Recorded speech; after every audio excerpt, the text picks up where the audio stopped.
নবী আলাইহিস সালাতু ওয়াস সালাম বলেন, ক্বালান নবী সাল্লাল্লাহু আলাইহি ওয়া আলিহি ওয়াসাল্লাম, আলা কুল্লুকুম রাঈন ওয়া কুল্লুকুম মাসউলুন আন রাইয়াতিহি। হাসরের ময়দানে প্রতিটা মানুষের দায়িত্বশীলতার হিসাব নেওয়া হবে। বাবাকে ডেকে নিয়ে জিজ্ঞাসা করা হবে, ও তুমি তোমার সন্তানকে কি রূপে তুমি দায়িত্ব পালন করেছ? তোমার সন্তানের কি রূপে দায়িত্ব পালন করেছ? তোমার স্ত্রী কি কেমন রূপে দায়িত্ব পালন করেছ? তোমার পরিবার পরিজনদের কি রূপে তুমি দায়িত্ব পালন করেছ? সমাজের নেতৃবর্গদেরকে, বড় বড় মাপের লোকদেরকে ডেকে নিয়ে আল্লাহ তাআলা বলবেন, তুমি তোমার সমাজকে কিভাবে পরিচালনা করেছ? মেম্বারকে ডাক দিবেন, চেয়ারম্যানকে ডাক দিবেন, উপজেলার চেয়ারম্যানকে ডাক দিবেন, এমপি সাহেবকে ডাক দিবেন, মন্ত্রী সাহেবকে ডাক দিবেন। তুমি তোমার দায়িত্বশীলতার কি রূপে তুমি দায়িত্ব পালন করেছ? দায়িত্বের হিসাব দাও। তুমি কিভাবে সমাজের মধ্যে সমাজের মানুষদেরকে তুমি শান্তি দিয়েছ, কিভাবে তুমি পরিচালনা করেছ? আল্লাহ তাআলা সেই দিন দায়িত্বশীলতার হিসাব নিয়ে নে। যদি দেখে দায়িত্ব ভালো, তাহলে তো হাসরের ময়দান ভালো হবে। আর যদি দেখেন দায়িত্বের হিসাব এদিক সেদিক হয়ে যায়, সেই দিন আল্লাহ তাআলা টেনে টেনে টেনে টেনে টেনে জাহান্নামের দিকে নিয়ে যাবে। কেমন জাহান্নামের দিকে নিয়ে যাবে? হাসরের ময়দানটা কেমন হবে? আম্মা জান আয়েশা রাদিয়াল্লাহু তাআলা আনহা নবীর থেকে বয়ান শোনার পর নবী বলেন, হাসরের ময়দানে মানুষ 50,000 বছর বস্ত্রহীন অবস্থায়, উপরের বস্ত্রহীন অবস্থায় নারী আর পুরুষ সমানভাবে দাঁড়িয়ে থাকবে। 50,000 বছর দাঁড়িয়ে থাকবে। আম্মা জান আয়েশা রাদিয়াল্লাহু তাআলা আনহা এই বয়ান শোনার পর বড় চিন্তায় বিভোর। হাসরের ময়দানে নারী আর পুরুষ বস্ত্রহীন অবস্থায়, কাপড়বিহীন অবস্থায় দাঁড়াবে। নারী আর পুরুষ একসাথে দাঁড়াবে। আম্মা জান আয়েশা রাদিয়াল্লাহু তাআলা আনহা মায়ার নবীকে জিজ্ঞাসা করেন, পয়গম্বর, হাসরের ময়দানে 50,000 বছর নারী আর পুরুষ সমানভাবে বস্ত্রহীন অবস্থায় দাঁড়াবে, আমাদের মেয়েদের কি অবস্থা হবে? কারণ আল্লাহ তাআলা আমাদেরকে লাজ দিয়েছেন, আল্লাহ তাআলা আমাদেরকে শরম দিয়েছেন, আল্লাহ তাআলা আমাদেরকে বড় সম্মান দিয়েছেন। হাসরের ময়দানে পুরুষ আর নারী একসাথে কিভাবে 50,000 বছর দাঁড়াবো বস্ত্রহীন অবস্থায়? নবী বলেন, আয়েশা, সেই দিন এমন অবস্থা হবে, সেই দিন এমন ভাবে হাসর কায়েম করা হবে, প্রতিটা মানুষ তার চেহারাটাকে উপরের দিকে এমন ভাবে ফিরানো থাকবে। এই ফিরানো তো অবস্থায় 50,000 বছর কেটে যাবে, নিচে কে নারী কে পুরুষ দেখার কোনো সুযোগ হবে না। দায়িত্বশীলতার হিসাব যদি এদিক সেদিক হয়ে যায়, যদি ঈমান আমল নামক দৌলতের ব্যাপারে যদি এদিক সেদিক হয়ে যায়, নামাজের ব্যাপারে হিসাব যদি এদিক সেদিক হয়ে যায়, সেই দিন 70,000 ফেরেশতা দিয়ে, 70,000 ফেরেশতা শিকল দিয়ে বেঁধে বেঁধে আমাকে আপনাকে সকলকে জাহান্নামের দিকে নিয়ে যাবে। জাহান্নামের দিকে আমি আপনি যেতে চাইবো না, কারণ জাহান্নামের উত্তপ্ত আগুন, প্রজ্বলিত আগুন। দুনিয়ার মধ্যে আমার আঙ্গুলের মাথা যদি আগুনের মধ্যে স্পর্শ হয়ে যায়, আগুনের মধ্যে লেগে যায় রে বাবা, আগুনের মধ্যে লেগে যাওয়ার পর আমার আঙ্গুলটাই শুধু পুড়ে ছারখার হয়ে যায় না, আমার পুরো শরীরটাই পুড়ে ছারখার হয়ে যায়। জাহান্নামের আগুন কিভাবে সহ্য করব আমি?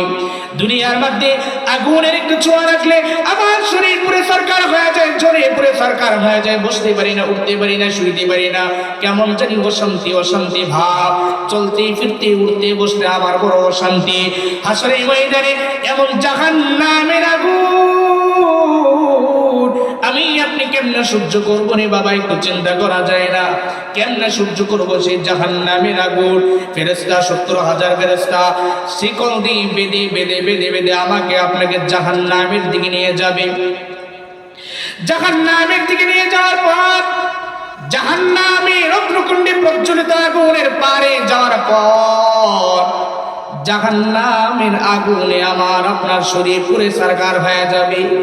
জাহান্নামের তাপ চেহারার মধ্যে আসার পর চামড়াগুলো খসে খসে পড়ে যাবে। আমার আপনার শরীর থেকে গোশত এবং চামড়াগুলো খসে খসে জমিনের মধ্যে পড়ে যাবে, এমন ভাবে পড়ে যাবে এখনো আমাকে আপনাকে জাহান্নামের মধ্যে ফেলানো হয় নাই। কেবলমাত্র জাহান্নাম অগ্নিকুণ্ড প্রজ্বলিত আগুনের দ্বার প্রাণে আমি আপনি দাঁড়িয়ে আছি। এমন জাহান্নামের আগুন, জাহান্নামে তো যেতে চাবই না। মনটা বড় কেমন জানি কষ্টে, কান্না, এত পরিমাণ কান্নার আওয়াজ। সে সময় আল্লাহ তাআলা ফেরেশতাদেরকে বলবে, টান দাও, জোরে জোরে জোরে জোরে টান দাও, টান দিও, আমাকে আপনাকে জাহান্নামে নিতে পারবে না। এরপরে আল্লাহ তাআলা বলবে আরো কিছু ফেরেশতাদেরকে, তোমরা এই ব্যক্তির পিছনে গিয়ে ধাক্কা মেরে জাহান্নামের মধ্যে ফেলে দাও। ও বাবা, একটু চিন্তা করা কি যায় না? কেমনে সেই জাহান্নামের আগুন সহ্য করব, কেমনে সহ্য করব? নামাজ পড়ি না, নামাজের দিকে আমার আপনার মনটা ধাবিত হয় না রে বাবা। আল্লাহর দিকে মনটা আমার আপনার ধাবিত হয় না, আল্লাহর ভয় অন্তরে পয়দা হয় না। সেই দিন কেমনে জাহান্নামের আগুন সহ্য করব? হাসরের ময়দান যখন কায়েম হয়ে যাবে, উলঙ্গ পারের মতো ছুটাছুটি করবে।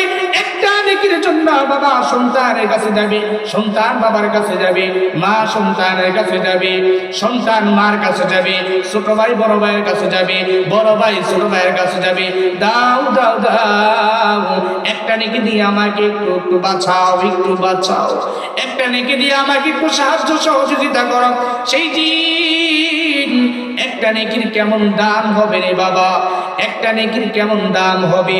দুনিয়ায় তো একটু স্বার্থে আঘাত লাগলে মা সন্তানকে চিনে না, সন্তান মাকে চিনে না, একজন আরেকজনকে চিনে না, বন্ধু বন্ধুকে চিনে না।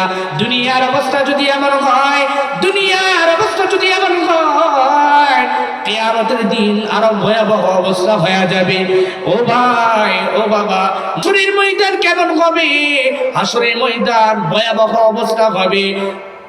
يوم ترونها تذهل كل مرضعة عما أرضعت وتضع كل ذات حمل حملها وترى الناس سكارى وما هم بسكارى ولكن عذاب الله شديد।